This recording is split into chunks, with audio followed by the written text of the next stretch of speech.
Okay, step number one when installing COD Radiant is to get something from the actual main folder from Call of Duty. We're going to go to the main folder. We're going to be looking for pack number 5. You go ahead and copy it.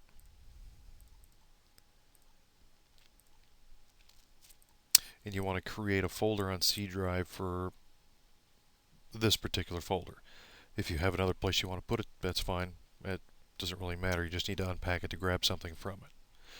Well, once you do that, you paste it here into to a folder that you deem necessary to put it in. And you want to do is rename it. If you can't see the PK3 extension on this file, go to your tools, you go to your folder options, click on View, scroll down, and uncheck the box that says Hide Extensions for Known File Types. This should allow you to see the extension name. Once you have it here, you rename it to zip. This is going to ask you, do you want to change it? Yes. Once you do that, you unzip it, and it comes and makes this folder, Pack 5 folder. Oh, in here you need to copy two things. One is the ENV folder, which is 121 megs, and the COLL maps that holds all your entities.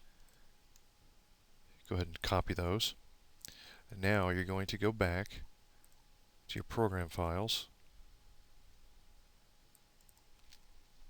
Call of Duty, the main folder. In here you need to create a folder called Textures. Go ahead and create the folder. Now inside this you're going to paste the two folders that you copied from your Pack 5. Paste those in there.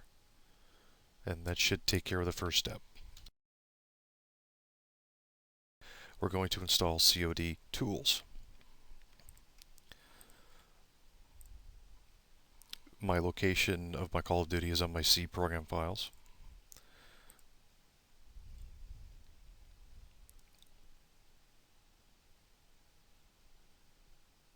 We're going to place a shortcut on a desktop. Just checking, making sure a lot of things are in here, especially the info, the player start stuff, because in COD Radiant, if you didn't have it installed correct, it wouldn't show up, so I just checked it anyway. Now in our textures menu, notice we're going to have a new selection. It's called Environment. That was the environment folder we copied over into our textures folder. We got to load that up. It might take a second or two. What this does is it just loads the actual textures for your skies. You don't necessarily use these. Okay, now that we have that set, the next item. Okay, now we got the basics set up. We're going to go ahead and do a little bit more of our project settings. The base path, this is your project settings. I went to File, Project Settings. The base path is your exe, your executable. It is located, of course, in your Call of Duty. Your maps path, where you keep your maps. If you don't know where it's at, just close this out. You browse for it.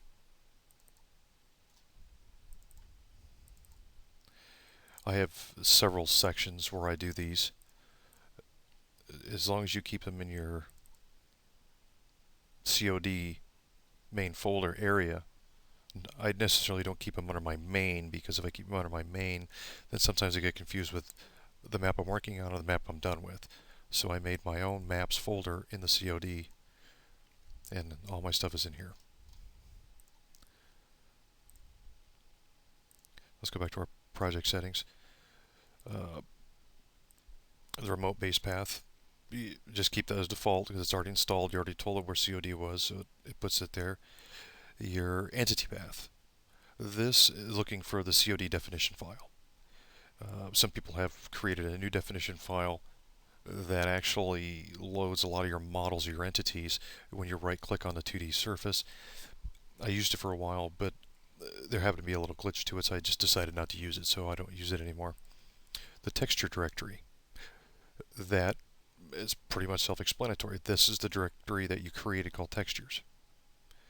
And that is pretty much how you set Call of Duty up.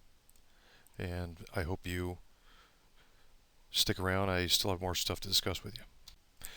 Now, the next item what I'm going to do is I just went and closed out or actually minimize the map. What I'm going to do next is something I don't recommend anybody to do. I'm not telling you to do this. This apparently happens to be somewhat of a fix for some of the glitches in COD Radiant. Once again, I want to must severely stress, if you do not know what you're doing, please do not follow this portion. I'm just going to go ahead and do it. I'm not going to tell you what I'm doing, and I'll continue speaking in it after a few minutes.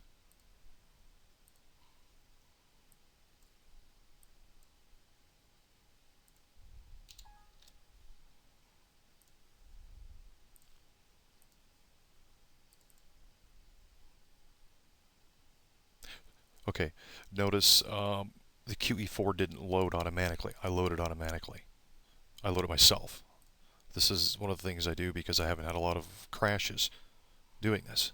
I've had a lot of good luck with this so far, and I'm crossing my fingers. Now that we have all that set up, we're pretty much ready to use COD Radiant. If you have a little trouble finding your entities to put in a map, let's just go ahead and do one real quick. I'm going to click File. We're going to load. We're not going to open. We're going to load. We're going to load a map.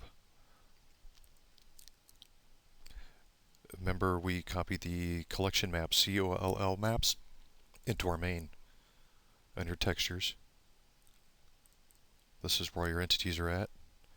You can, let's just pick one. Searchlight, large, destroyed. Boom, there it is.